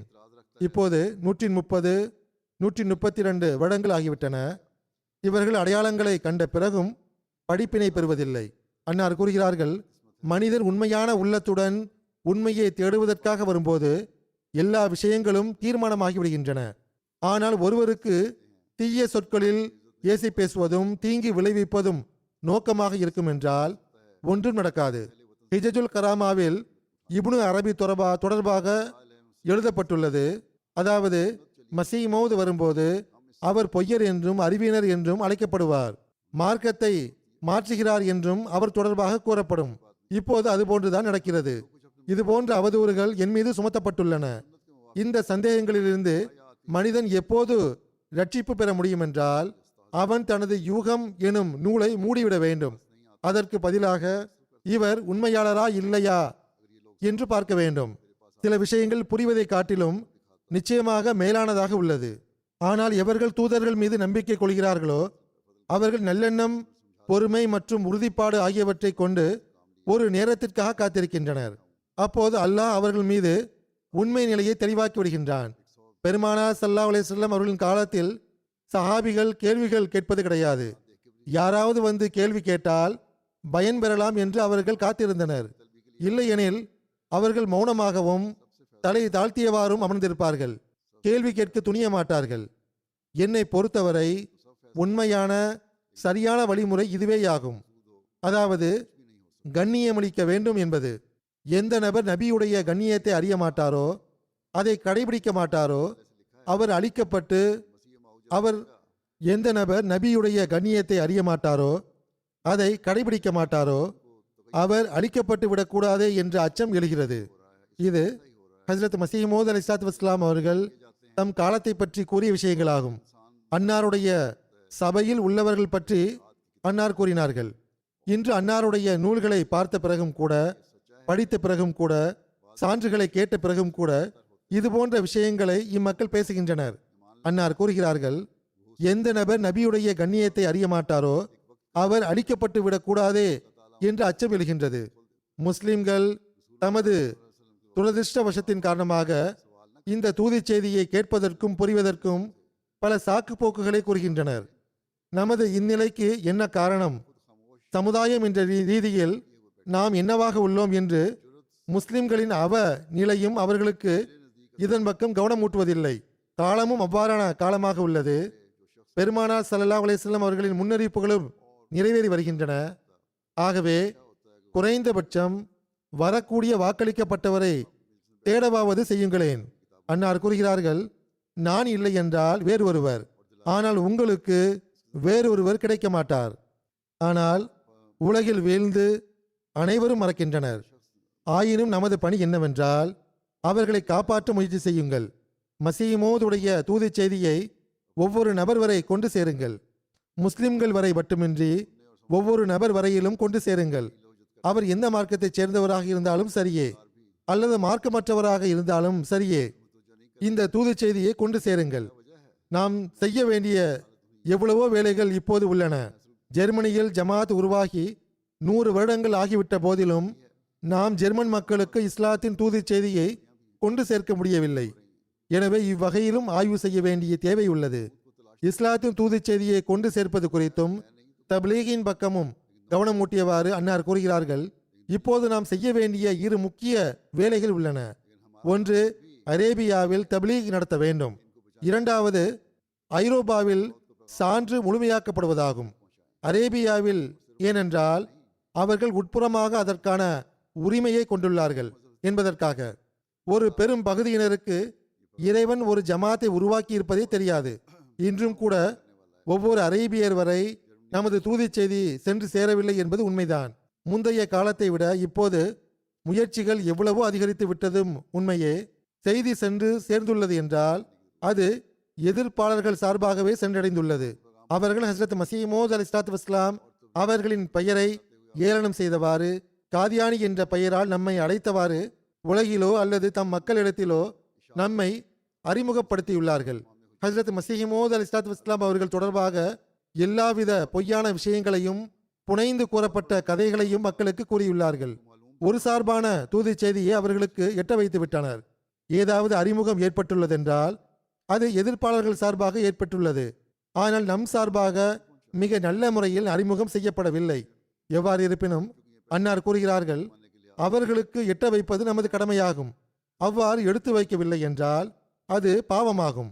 இவ்வாறே ஓர் அடியாரை இறைவனாக ஆக்கி இறைவனை விட்டு விலகிச் சென்று விட்ட ஐரோப்பியர்களின் தவறுகள் வெளிப்படுத்தப்படுவதற்கு அவர்கள் உரிமை பெற்றுள்ளனர். ஐரோப்பாவின் நிலை எவ்வாறு உள்ளது என்றால் அது முற்றிலும் பூமியின் பக்கம் சாய்ந்ததற்கு ஒப்பானதாகி விட்டது. அதாவது அவர்கள் பூமியின் பக்கம் சாய்ந்து விட்டார்கள். பொதுவாக பொதுமக்களிடையே உலகம் இன்றி வேறு எது பற்றியும் அக்கறை இல்லை. நம்முடைய சில மக்கள், சில இளைஞர்கள் அவர்களின் முன்னேற்றத்தினால் தாக்கத்திற்கு ஆளாகின்றனர்.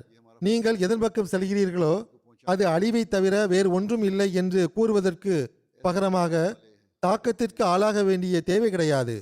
நாம் தப்லீக் செய்ய வேண்டும். அன்னார் கூறுகிறார்கள், பல்வேறு விதமான கண்டுபிடிப்புகள் கண்டுபிடிக்கப்பட்டு கொண்டே இருக்கின்றன. மேற்கத்திய நாடுகளிலும் முன்னேற்றமடைந்த நாடுகளிலும். ஐரோப்பா புவியியல் கண்டுபிடிப்புகளிலும் கலையிலும் முன்னேறுகிறார்கள் என்று வியப்படைய வேண்டாம்.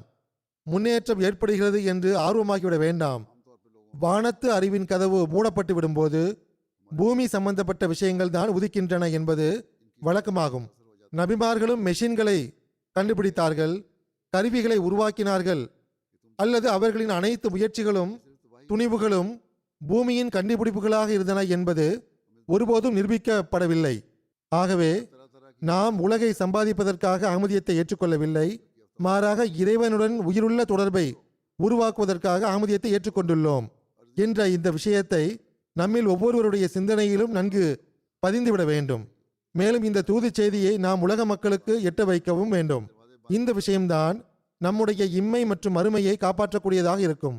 தமது வருகையின் குறிக்கோள் மற்றும் நோக்கம் பற்றி எடுத்துரைத்தவாறு அன்னார் கூறுகிறார்கள், எனது வருகையின் உண்மையான குறிக்கோளும் நோக்கமும் என்னவென்றால் ஏகத்துவம், நல்லொழுக்கம் மற்றும் ஆன்மீகத்தை பரப்புவதாகும். ஏகத்துவம் என்பது இறைவனை மட்டுமே தனது இலக்காகவும் குறிக்கோளாகவும் நேசத்திற்குரியவனாகவும் பின்பற்ற தகுந்தவனாகவும் உறுதி கொள்வதாகும். பெரும் விஷயங்களில் பெரும் சிலை வணக்கம் முதல் காரணிகளை வணங்குதல் எனும் மிகவும் நுட்பமான ஷிர்க் வரை தனது நப்சை கூட ஒன்றுமற்றதாக கருதி இவை அனைத்தையும் விலக்கிவிட வேண்டும். ஒவ்வொரு விஷயத்திலும் தனது நப்சை வணங்கும் ஷிர்க்கு அதில் கலந்து விடாமல் பார்த்து கொள்ள வேண்டும். மிகவும் நுட்பமான பொருளின் கூட ஷிர்க்கு கலந்துவிடக்கூடாது. இன்றைய காலத்தில் உலகம் எதில் சிக்கியுள்ளதோ அதிலிருந்து தப்பிப்பதே ஏகத்துவமாகும்.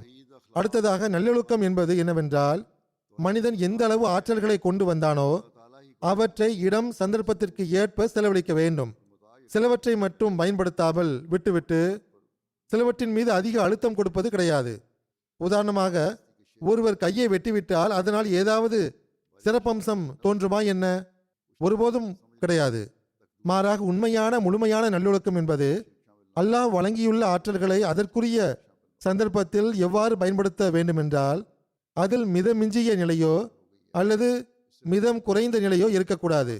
மிதமிஞ்சிய நிலை என்பது, உதாரணமாக, எவருக்கு நுகர்ந்து உணர்வும் தன்மை அதிகரித்து விடுமோ அவர் நுகர்தலின் நோயாளியாக ஆகிவிடுவார். அதனால் அவருக்கு சிக்கல் உருவாகிவிடும். சிலருக்கு நறுமணத்தை நுகரும் தன்மை அதிகமானதன் காரணமாக அவர்களுக்கு துன்பம் ஆரம்பித்து விடுகின்றது, தலைவலி ஏற்பட்டு விடுகின்றது. வேறு சிலருக்கு வேறு விதமான மனத்தை நுகரும் போது நோய் உருவாகிவிடுகின்றது. ஆகவே அல்லாஹ் சமநிலையில் வைத்திருக்க வேண்டும் என்றும் எல்லா நோய்களிலிருந்து காப்பாற்ற வேண்டும் என்றும் ஆன்மீக நோயிலிருந்தும் காப்பாற்ற வேண்டும் என்றும் துவா செய்ய வேண்டும். மிதமிஞ்சிய நிலையால் நுகரும் தன்மை அதிகரித்து விடுகின்றது. மேலும் அதிலிருந்து வேறு சில கடின நோய்கள் உருவாகி விடுகின்றன, நோய்கள் அதிகரித்து விடுகின்றன. அன்னார் கூறுகிறார்கள், மிதம் குறைந்த நிலை என்பது அந்த புலன் முற்றிலும் இல்லாமல் போய்விடுவதாகும். சமநிலை என்பது இரண்டும் தத்தமது சந்தர்ப்பத்தில் இடத்தில் இருப்பதாகும். இந்த தரத்தில்தான் அந்தஸ்தில்தான் நல்லொழுக்கம் நல்லொழுக்கமாக கருதப்படுகின்றது. இதை நிலைநாட்டவே நான் வந்துள்ளேன். இடைப்பட்ட பாதையை தேர்ந்தெடுக்க வேண்டும். இஸ்லாம் கூறியுள்ள உயரிய ஒழுக்கங்களை செய்வதற்கு முயற்சிக்க வேண்டும். அன்னார் கூறுகிறார்கள், அடுத்ததாக ஆன்மீகம் என்பது இறைவனுடன் உண்மையான தொடர்பு ஏற்படுவதால் உருவாகும் தடயங்களும் அடையாளங்களும் ஆகும். ஆனால் இந்த நிலைகள் உருவாகாத வரை மனிதனால் புரிந்து கொள்ள இயலாது. ஆனால் உண்மையான நோக்கங்கள் இவைகளே ஆகும். ஆக இவ்விஷயங்கள் தான் நம்மை உண்மையான நம்பிக்கை கொண்ட மனிதனாக ஆக்குகின்றன. நம்முடைய நோக்கமாகவும் குறிக்கோளாகவும் அனைத்தையும் விட அதிக நேசத்திற்குரியவனாகவும் இறைவன் இருக்கிறானா என்றும் நாம் இந்த தரத்தை அடைந்து விட்டோமா என்றும் நம்மை சீர்தூக்கி பார்க்க வேண்டிய தேவை உள்ளது. இவ்வாறு இல்லை என்றால் நாம் நமது ஈமானுடைய பலவீனமான நிலையில் உள்ளோம் என்று அதற்கு பொருளாகும். ஆகவே ஆய்வு செய்ய வேண்டிய தேவை உள்ளது. இறைவனுக்கு எதிரில் நம்முடைய ஒவ்வொரு உலகிய விஷயங்களும் மதிப்பற்றதாக இருக்கின்றனவா இல்லையா என்று பார்க்க வேண்டிய தேவை உள்ளது. இவ்வாறு இருந்தால்தான் நாம் பள்ளிவாசல்களின் உரிமைகளையும் செலுத்தக்கூடியவர்களாக இருப்போம். இதேபோன்று நாம் பள்ளிவாசல்களை கட்டுகிறோம் என்றால் அதை நிரப்புகின்ற கவலையும் நமக்கு இருக்க வேண்டும். ஏகத்துவம் பற்றி ஓர் அகமதியின் உள்ளத்தில் எந்த அளவுக்கு அழுத்தம் உள்ளது, ஆர்வம் உள்ளது, உணர்வு உள்ளது என்று ஒவ்வொரு அகமதியும் சிந்திக்க வேண்டிய தேவை உள்ளது. இதேபோன்று உயரிய நல்லொழுக்கங்கள் உள்ளன. இதுவும் ஒவ்வொரு அகமதியிடமிருந்து வெளிப்பட வேண்டும்.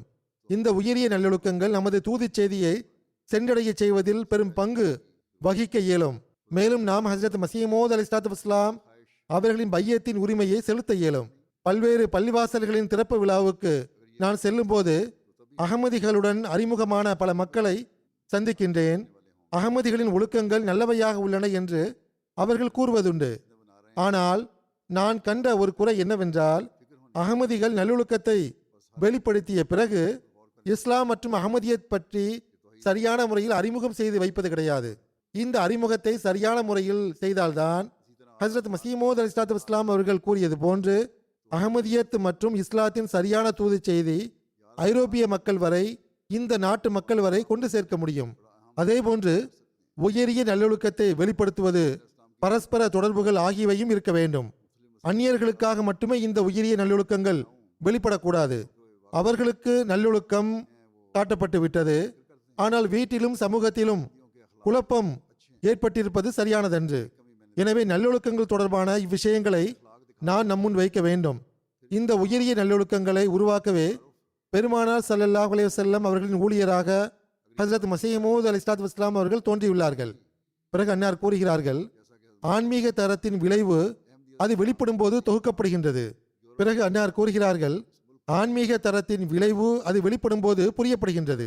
ஆன்மீகம் உருவாகிவிட்டது என்று அப்போது தெரிந்து விடுகின்றது. அல்லாவின் உரிமைகள் மற்றும் அடியார்களின் உரிமைகளின் உயரிய தரம் நிலைநாட்டப்படும் போது அது தெரிந்து விடுகின்றது. அந்நியர்களுக்காகவும் நம்மவர்களுக்காகவும் நமக்கு ஒரு அழகு தென்படுகின்றது. நம்முடைய பிள்ளைகள் நம்மிடமிருந்து பாடம் கற்றுக்கொள்ளக்கூடியவர்களாக ஆகும்போது நாம் இந்த தரத்தை அடைபவர்களாக ஆகிவிட்டோம் என்று நம்மால் கூற முடியும். எங்களுடைய அடுத்த நூற்றாண்டின் இலக்கு என்ன என்று ஜெர்மனியின் அமீர் சாஹிப் அவர்கள் கடந்த நாட்களில் என்னிடம் கேட்டார்கள். முதல் விஷயம் என்னவென்றால், எந்தெந்த சில விஷயங்களை நான் எடுத்து கூறினேனோ அவை முழுமையான விஷயங்கள் கிடையாது, சில விஷயங்கள் மட்டுமே ஆகும். அதன் பக்கம் ஹஜ்ரத் மசீஹ் மவ்ஊத் அலைஹிஸ்ஸலாத்து வஸ்ஸலாம் அவர்கள் நமக்கு கவனமூட்டி இருக்கிறார்கள். கடந்து சென்று விட்ட நூற்றாண்டில் அவற்றை நாம் பெற்றுவிட்டோமா? நம்முடைய இறைவனுடன் உறுதியான தொடர்பு ஏற்பட்டு விட்டதா? நம்முடைய தொழுகைகளின் உயரிய தரம் நிலைநாட்டப்பட்டு விட்டதா? தொழுகைக்கான நேரத்தில் உலக வேலைகளை விட்டுவிட்டு நாம் தொழுகைக்காக ஆஜராகி விடுகிறோமா? அல்லது பள்ளிவாசல்களை கட்டுவதில் மட்டும் அழுத்தம் கொடுத்து வருகிறோமா? திருக்குரானை ஓதுவதை நாம் முறையாக செய்கிறோமா? திருக்குரானின் கட்டளைகளை தேடி பார்த்து அதன்படி செயலாற்ற முயற்சி செய்கிறோமா? நமது பிள்ளைகளை மார்க்கத்துடன் இணைக்க முழுமையாக நாம் முயற்சி செய்கிறோமா? நம்முடைய பிள்ளைகளின் உலக கல்வி பற்றி மட்டுமே நமக்கு கவலை உள்ளதா? அல்லது அவர்களின் மார்க்கம் குறித்தும் கவலை உள்ளதா? நல்லடியார்கள் பரஸ்பரம் கருணை உடையவர்களாக இருப்பார்கள் என்பதற்கேற்ப நமது உயரிய ஒழுக்கங்கள் பரஸ்பர தொடர்புகளில் அந்த தரத்தை பெற்று விட்டனவா? அந்த காட்சிகளை காட்டக்கூடியவர்களாக நாம் உள்ளோமா? உயரிய ஒழுக்கத்தின் முன்மாதிரிகளை அந்நியர்களிடம் வெளிப்படுத்தி அவர்களுக்கு இஸ்லாத்தின் அழகிய போதனையை குறித்து நாம் தெரிவிக்கிறோமா? அல்லது உயரிய ஒழுக்கத்தை வெளிப்படுத்திவிட்டு நாங்கள் அமைதியை விரும்புவர்கள் என்று மட்டும் நாம் கூறுகிறோமா என்று நாம் பார்க்க வேண்டும். பல இடங்களில் அந்நியர்களுக்கு ஏதாவது கூறக்கூடிய வாய்ப்பு எனக்கு கிடைத்தபோது அதில் பெரும்பாலான மக்கள் தெரிவித்தது என்னவென்றால், எங்களுக்கு இஸ்லாத்தின் இந்த அழகிய போதனையை குறித்து முதன்முறையாக தெரிய வந்தது. பல இடங்களில் அந்நியர்களுக்கு ஏதாவது கூறக்கூடிய வாய்ப்பு எனக்கு கிடைத்தபோது அதில் பெரும்பாலான மக்கள் தெரிவித்தது என்னவென்றால், எங்களுக்கு இஸ்லாத்தின் இந்த அழகிய போதனையை குறித்து இப்போதுதான் முதன்முறையாக தெரிய வந்தது என்றார்கள். இதிலிருந்து தெளிவாக கூடிய விஷயம் என்னவென்றால், எவ்வாறு கொண்டு சேர்க்க வேண்டுமோ அவ்வாறு தூது செய்தி கொண்டு சேர்க்காமல் நீங்கள் உங்களுடைய தொடர்புகளையும் ஒழுக்கங்களையும் இஸ்லாத்தின் தூது செய்தியை கொண்டு சேர்ப்பதற்காக பயன்படுத்தவில்லை என்பது புரிகிறது. இஸ்லாமிய போதனையின் அறிமுகம் மக்களிடம் செய்யப்படவில்லை என்று இருக்கும்போது லட்சக்கணக்கான எண்ணிக்கையில் பிரசுரங்களை விநியோகிப்பதால் என்ன பயன் கிடைத்துவிடும்? அல்லாஹுடைய உரிமைகள் மற்றும் அடியார்களின் உரிமைகள் ஆகியவற்றின் தரங்களை எந்த அளவு நாம் பெற்றுள்ளோம் என்று முதலில் ஆய்வு செய்ய வேண்டிய தேவை உள்ளது. என்னை பொறுத்தவரை இப்போது அதை நாம் அடையவில்லை. அவ்வாறு நாம் பெற்றுவிட்டோம் என்றால் அடுத்த புதிய நூற்றாண்டின் இலக்கு என்ன என்பது ஒவ்வொருவரும் தம்மை ஆய்வு செய்வதால் தாமாகவே அவரால் புரிந்து கொள்ள முடியும். நான் கூற வேண்டிய அவசியமே இல்லை. அடுத்த நூற்றாண்டின் இலக்கு தற்போது சுருக்கமாக கூறப்பட்ட செயல் திட்டங்களாகும். ஹஜ்ரத் மசீஹ் மவ்ஊத் அலைஹிஸ்ஸலாத்து வஸ்ஸலாம் அவர்களின் வழிகாட்டலின் ஒளியில் நான் அதை எடுத்து கூறினேன். உலகின் உள்ளத்தை ஜெயிக்க வேண்டும் என்றும் இந்த உலகை இறைவனின் ஏகத்துவத்தை ஒப்புக்கொள்ள செய்ய வேண்டும் என்றும் ஹஜ்ரத் நபிகள் நாயகம் ஸல்லல்லாஹு அலைஹி வஸல்லம் அவர்களின் பாதங்களில் உலகை கொண்டு வருவோம் என்றும் வாதித்தவாறு நாம் உறுதிமொழி எடுத்துள்ளோம். ஆகவே இவ்வகையில் நம்மில் ஒவ்வொருவரும் தம்மை ஆய்வு செய்ய வேண்டிய தேவை உள்ளது. நாம் உலகை விட மார்க்கத்திற்கு முன்னுரிமை அளித்தவாறு இந்த குறிக்கோளை அடைய முழுமையாக முயற்சி செய்வோம் என்றும் நமது பிள்ளைகளுக்கும் சந்ததிகளுக்கும் இந்த அறிவுரையை கூறிக்கொண்டிருப்போம் என்றும் அவர்களுக்கு எவ்வாறான தர்பியத்தை வழங்குவோம் என்றால், அல்லாஹுடனான தொடர்பின் இந்த விழிப்புணர்வு ஒரு தலைமுறையிலிருந்து இன்னொரு தலைமுறை வரை தொடர்ந்து கொண்டே செல்லட்டும் என்று ஒரு புதிய உறுதியுடன் ஜெர்மனியின் ஜமாத் அஹ்மதியா புதிய நூற்றாண்டில் நுழைய வேண்டும். அல்லாஹ் நமக்கு அதற்கான நல்வாய்ப்பை வழங்குவானாக.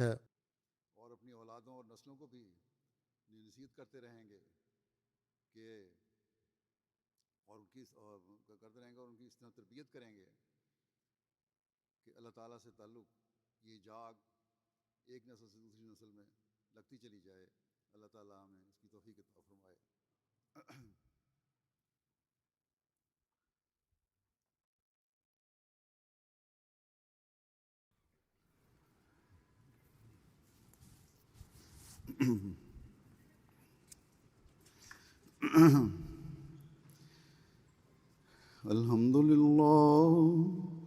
الحمد لله نحمده ونستعينه ونستغفره ونؤمن به ونتوكل عليه ونعوذ بالله من شرور أنفسنا ومن سيئات أعمالنا من يهده الله فلا مضل له ومن يضلل فلا هادي له ونشهد أن لا إله إلا الله ونشهد أن محمدا عبده ورسوله